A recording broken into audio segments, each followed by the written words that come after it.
But yeah, I'm Craig Evanego. I'm with the Weather Service office up in State College. We cover all of central Pennsylvania. We come as far east as Columbia County, and then as you move east from there, you get into Binghamton's area. And Jim's going to talk after I do about a similar type of thing, the river ice observing programs that we have in our respective offices. I'm actually going to talk about a couple things. One is going to be the hazard products that we issue at the National Weather Service, and the other is the actual river ice observing program, which came about in the middle 90s after a particularly harsh winter. I'll talk a little bit about that.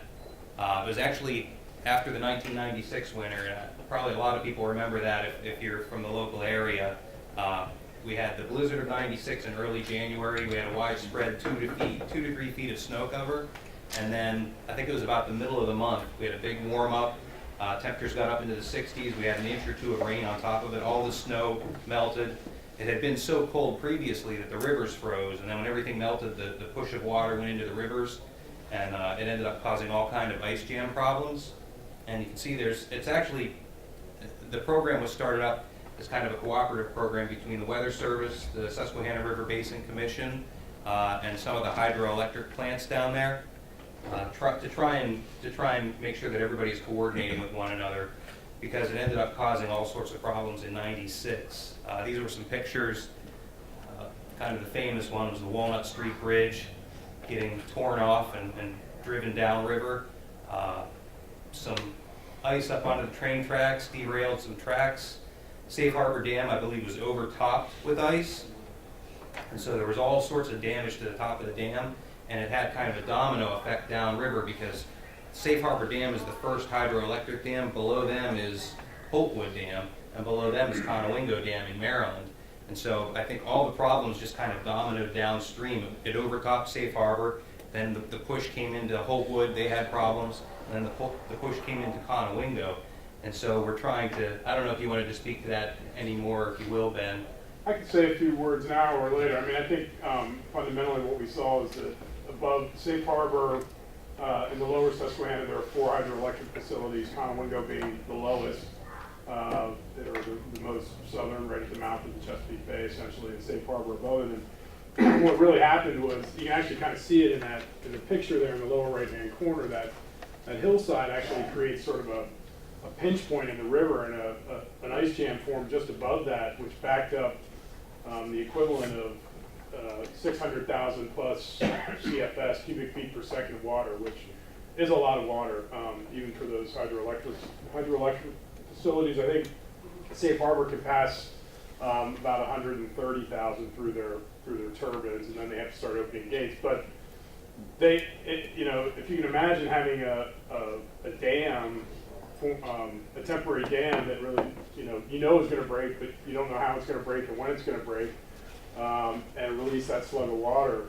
For all of those utilities, they need to plan and prepare for it and open floodgates. And ultimately what results is flooding in Haverty Grace, Maryland through Conowingo. But there was at the time, there was no communication from Safe Harbor to Holtwood, the next downstream dam, and down to Conowingo. And so Conowingo really had no idea that this was coming. So subsequent to that event, we set a monitoring program in place. It's an annual effort we undertake. We just wrapped up this year's plan. We have a process in place now where there's full communication between those facilities, and we actually have levels of ice threat, if you will, starting at a low level of level 1 up to a level 5. Last year was the first year since '96 that we actually went to a level 4. So it was certainly an interesting year. Yeah. And yeah, it doesn't happen that often around here. So we meet every year just to make sure that it's always in people's minds, because yeah, it can be 20 years sometimes between these big events, but when they do happen, it can be pretty serious. Historically reported ice jams, just a map of the United States. You can see in Pennsylvania, we have our fair share of issues, although we're kind of at the southern end of the region that's affected by ice jams. And I have some pictures from last winter. This is down in Wrightsville in York County. That's actually the Route 30 bridge going across the river, the Susquehanna River there. Ice got pretty thick down there. This was Columbia, which is just on the other side of the river. That's the Route 462 bridge, which is maybe a mile south of the Route 30 bridge. Kind of, the first image is looking east, this one's looking west at that ice pack. This was, I believe it was the Little Shamokin Creek near Sunbury. They had some ice jam problems down there this past winter. Gailton, which is up in north central Pennsylvania, Potter County, they had a pretty good ice jam up there, and it caused a lot of flooding, I think, in and around the Gailton borough there. And this is just a nice sunrise picture at Turkey Hill, which is that pinch point that Ben was talking about, which is right above Safe Harbor Dam on the lower Susquehanna River. And you can kind of see the little ridge there. That's Turkey Hill right there, kind of jutting out. And it's a pinch point in the river, so the ice tends to jam up behind that, and then you can sometimes end up with those issues like happened in '96, where it suddenly releases, and before you know it, it's right on top of Safe Harbor Dam, and then it just kind of cascades downriver from there. But back to some of the Weather Service products. Kind of want to talk about the progression of how things would go if we do have ice jam issues. The first product that you might see it identified in would be our hazardous weather outlook. And that's looking at basically the next week or so, and just trying to identify any problems, kinds of a heads up for the customer as to any potential weather issues that we might be seeing in the coming 7 days.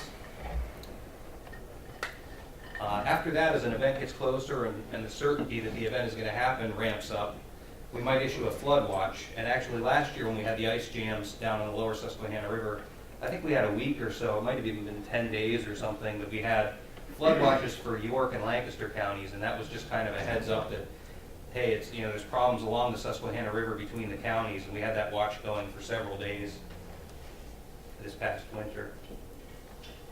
The next sort of ramping up of the products is an actual flood warning or a flash flood warning. The example here in the picture there is actually in the suburban Philadelphia area. But this is a little bit more serious. This is actually an EAS activation because it can be a life-threatening event because of the speed at which it can happen. These are typically used for ice jam flooding. So we had the watch out for York and Lancaster County last winter. This would be sort of the next step up if things were getting more serious, is we would actually upgrade that to a warning.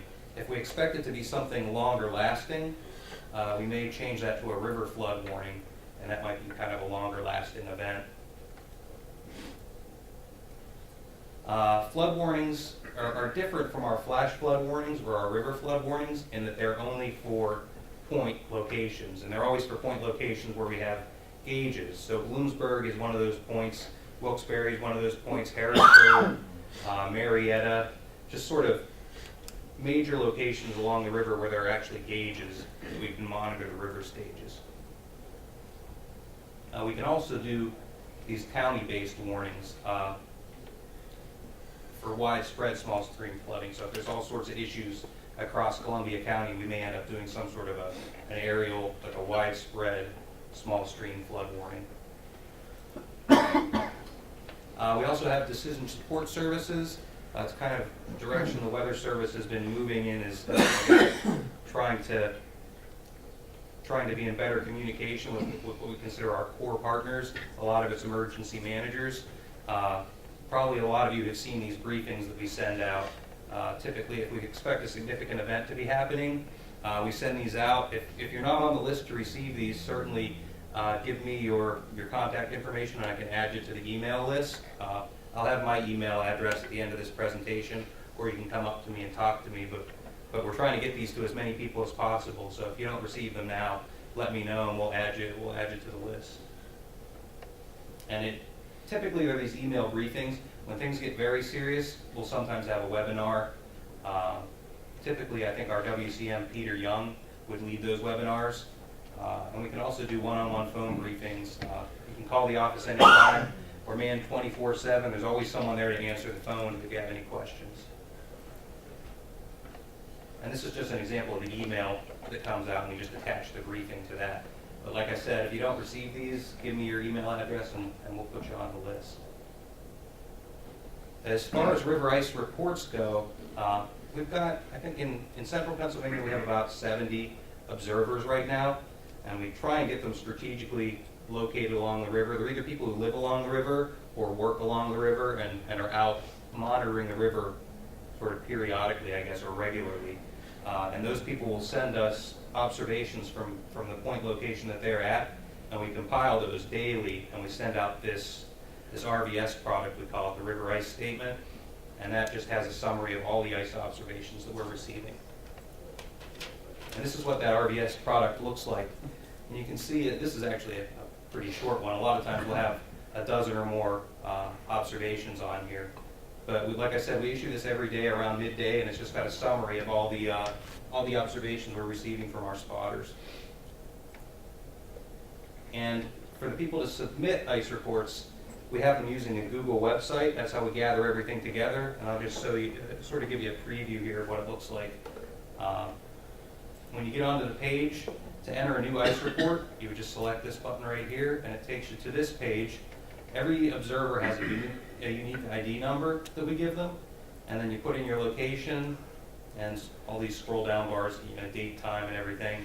And then you would select one of these depending on what you're observing, and depending on which of those 5 selections you choose, it sort of takes a different path and it walks you through how to submit your observation. Once you get used to it, it's actually a pretty quick and efficient way to submit observations. I have this in here for last year. I spoke for both us and Binghamton, that they have a pretty similarly set up Google site, and it's for their observers, which is northeastern Pennsylvania and sort of southeastern New York there. But they use a similar method to gather reports from their observers. And actually, our ITO at our office put together this map. We're going to try and collect observations from all across the Commonwealth. And this is kind of a nice mapped version, so you can click on your area of interest and it'll pull up the most recent observation from that area. And that's kind of the very bottom of the screen there, but this is the address that you would go to get to this map. You can also navigate to it through our main webpage. We're always recruiting new observers. I know we got a handful of new observers last year. I came in and we gave a talk similar to this one last year, also in Bloomsburg. We gathered about a half a dozen new observers in an area where we were kind of thin along the middle Susquehanna River, so that was very beneficial for us. As I said, this is my email address. If you're interested in those briefings that I mentioned earlier, certainly either talk to me here or you can email me, and we'll add you to the briefing list. I also have Jim's contact information. He'll be talking after me about their program. And for anyone who's going to be observing, the big focus is ice safety. You don't really want to venture out on the ice. With these ice jams, you never know, they're unpredictable. You never know when they're going to start to move. So you don't want to be out there standing on it when it starts budging. So we always tell the observers, don't go out on the ice. And really, that's about it for me. If there's any questions.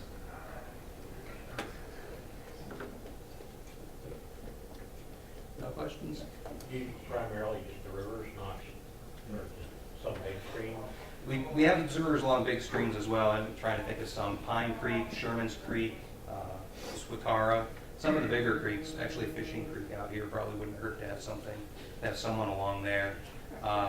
And for some of our counties, the emergency managers, the county emergency manager, like Lycoming County, they'll give us a report for their whole stretch of the West Branch, plus some of the major tributaries that feed into it. But yeah, we're always interested if there's problems happening on the tributaries as well. Anything that might cause flooding that we might want to put out a product for. Hey, Craig. Yeah. Can you talk about how those observations feed into forecasting and maybe just building the situational awareness around what's out there and the importance of that? Yeah, I think Joe had alluded to it where we can't be everywhere all the time. So when we're in our office in State College, a lot of times we don't really know what's going on the rivers. We may see a gauge start to rise, and we can suspect that maybe there's an ice jam happening below that, and that's causing it.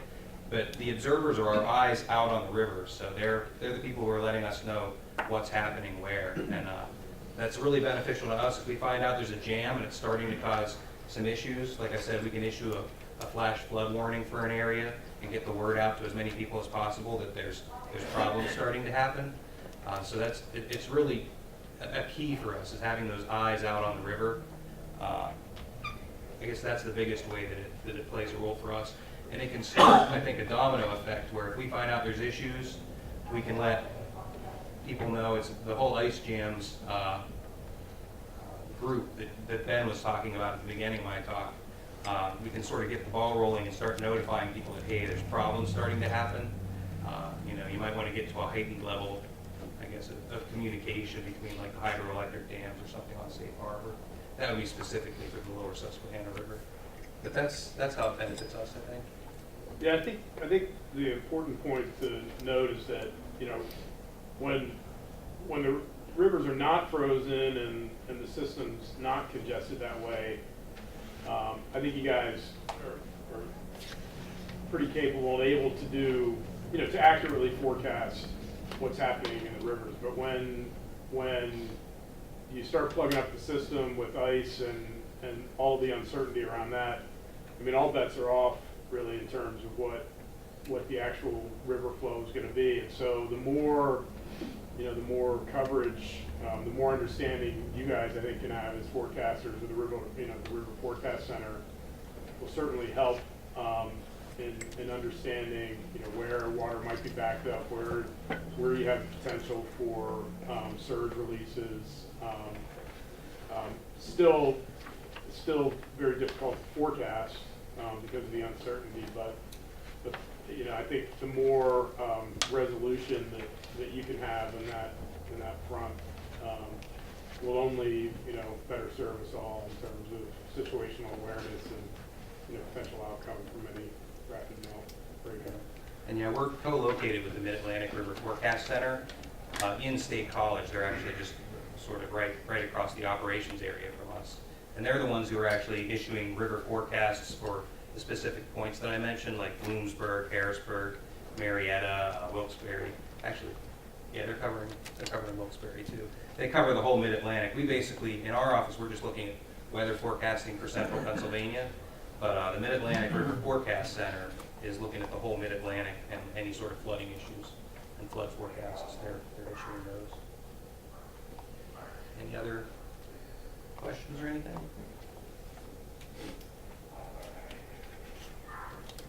Thank you.